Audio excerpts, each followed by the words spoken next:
Welcome back. Welcome back. Welcome back to Gabby Shows Abby this time. Yes. Very excited to show you Pearl Jam today. I am excited as well. I feel like we're just going on with another Seattle great. Yep, just going down the 90s. 90s? Yeah, 90s grunge. 90s classic grunge. Yeah. And Pearl Jam, I feel like, is kind of the outlier a little bit of like between Soundgarden, Audioslave, Nirvana. I feel like they're a little bit in their own little rock realm. Are they more rocky? Because that's what I've always assumed. Yeah. I would say that they're more rocky. And Eddie, the lead singer, his voice is just like, a lot of people think it has some character to it that's just not quite like the others. But just ineligible or like, yeah.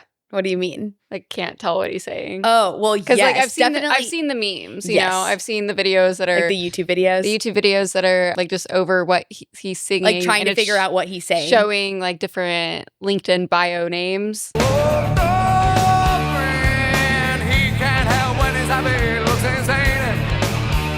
I don't know if I've seen the LinkedIn bio names ones, but I've seen like the YouTube videos where it'll like play a Pearl Jam song and it will show the incorrect lyrics of what people think that he's saying.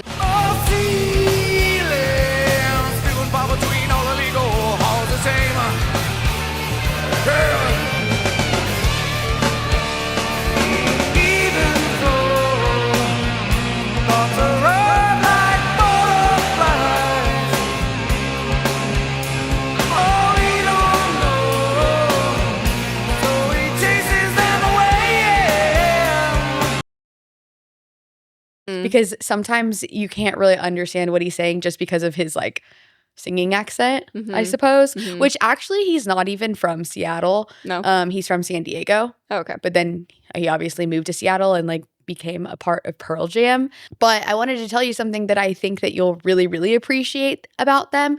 And that's that they've never, ever had the same set list twice. Whoa. Not even in the same tour. That's insane, Even back-to-back nights. That's actually insane. Isn't that super cool? So no matter what, if you're going to a Pearl Jam show, like you're always going to get a different set list. That's actually really insane. I feel like that would be nearly impossible for a band to practice. Right? That's what I thought too. So like, when I read that, I feel like you would definitely mess up all the time.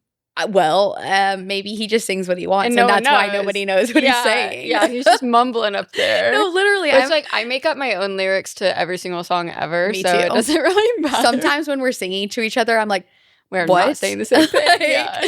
So, like, you know how we were talking about maybe doing a video where we, finish the lyric? Song. Yeah. I was like thinking to myself, oh, while I know a bazillion songs, do I know the right words to all of them? Not really. No, like not at all, actually. I would say less than 50%. Yeah. Me too. I make up my own words to whatever everything. sounds good, whatever's the best. Yeah, I definitely agree. But I just thought it was so wacky and crazy that they've never really played the same set list twice. So they got like such a cult following doing that too, because people were like, I have to go to the next show. Like I want to follow them around to see what they're gonna play. Yeah.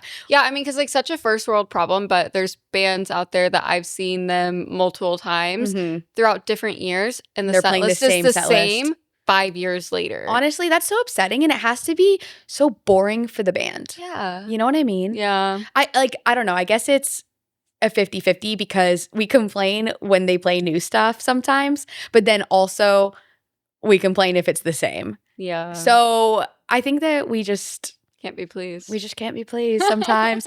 Also, another crazy thing about them is that like they came up in like, MTV music video era with like trying to put on bands and stuff like that. They seem older than that though. Well, 90s. So like early 2000s, they were, on MTV. I just always assumed Pearl Jam was like early 80s, I guess. Oh, no. Yeah. Like I want to say that their first album came out in 91. Okay. I mean, yeah. So they were like right at the same time. I think it was their first album. The song that we're doing today, it's off their album called 10, and I think it was their first album, but I could be wrong. And I think it was like 91, but so like early 90s. But then when they were eventually on MTV and like showing music videos and stuff, they stopped making music videos kind of like in retaliation. Like they didn't want to be on MTV because they like didn't want to be like promotionalized and like marketed as like I can be bought or like made into like a product almost. Interesting. Yeah. So it was kind of like a FU to like come out and see us live or don't see us at all. Which is kind of cool. Yeah, no, I like but that. Also it's like, oh, you don't want your music to be like widespread to like people that can't come. But it's also like I don't they're know. so popular that it didn't even matter. Yeah. So it kind of shows. It's like, who would they be if they did? I know, right? Well, I think that nonetheless they were marketed no matter what, but they stopped can't control it. Yeah, they stopped like making music videos just because they didn't want to like be put out there, which I thought was like really crazy. Yeah. And I heard that they were like one of the first bands ever to like really have beef with like Ticketmaster and like price gouging and like Well, hell yeah, because hell yeah to that sucks. Yeah, I think that they were just like ahead of their time with being like, you suck, you know. And now people are kind of coming around. Yeah, to they're that. like, we're playing music to play music. We're not trying to play music to make a massive profit off of it. Like we need to profit to tour and to survive, and you know because we deserve it. But like I don't think that they were trying to go crazy. Yeah, it's not like Harry Styles tickets. That is insane. Have you been seeing that? I saw that it's $1,000 a ticket. Yeah. That's crazy. And that's not even resale prices? No. Wait, I think it is resale prices. Is it not? I don't know. I thought it wasn't. Oh, if it's not, that's a crime. I know. Maybe like I don't know, though. A pit front row section, perhaps $1,000. But anything other than that, like, no, that's like not okay. My thing is like no artist of that size needs to price their tickets that high. They have enough money. They have enough money. So I don't know if it is resale price. I don't know. Yeah. I barely saw anything about that. But and also only stadiums. So plenty of seats. 30-day residency in New York. It's like, I feel like Harry is kind of like the first, I don't know if he's the first person, but it's like instead of making people travel around, it's like you have to travel to me. Yeah. Like he doesn't have to travel around as like a band or as like an artist and a performer. Yeah. He makes people travel to him. Yeah. He's like, oh no, I'm going to sit here for 30 days. Yeah. It's cool. Like I don't even have a problem with that. But if the tickets are priced at $1,000 pre-resale. Yeah. That's a crime. That's a true crime. A true crime. A true crime. Yep. We've been saying that a lot lately. I know.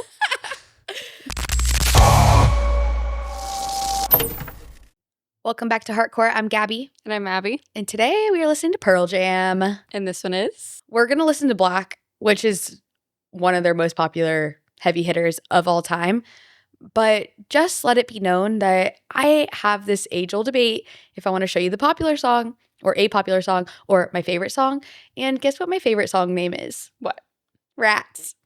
Rats. I know. Aww. So I really wanted to show you Rats, but I thought perhaps if this video does well or if you're intrigued to listen to some more, then maybe that could be the follow-up. Yes. And we could wear our Rats. And we could wear our rat t-shirts. No, our slippers. Our rat slippers. What t-shirts? You have a rat tank top.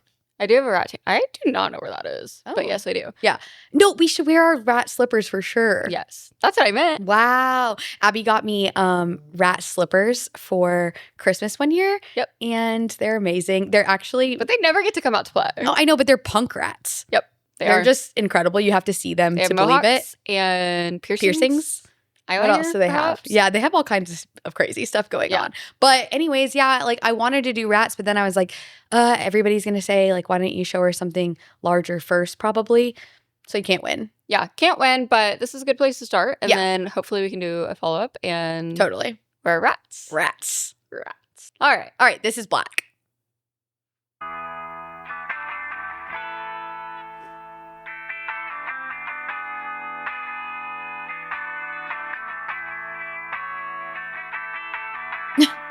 We don't have the lyrics pulled up. Oh my god. I was like, why is this? Okay, trying again with the lyrics pulled up. Sheets of empty canvas, untouched sheets of clay, were laid spread out before me as her body was still. Oh,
long outro. Long outro. Really long outro. Actually, like, I think I'm always just kind of, if this song's on, it's kind of in the background. So I'm never really like listening to the outro. So I don't even know if I've ever really like paid attention to how long it was. No, it is long, but definitely nice to have on in the background. And I mean, that's kind of how I felt throughout the whole song. Other than like, what I was thinking was, one, I think this did sound a lot different than the others that we've been listening to.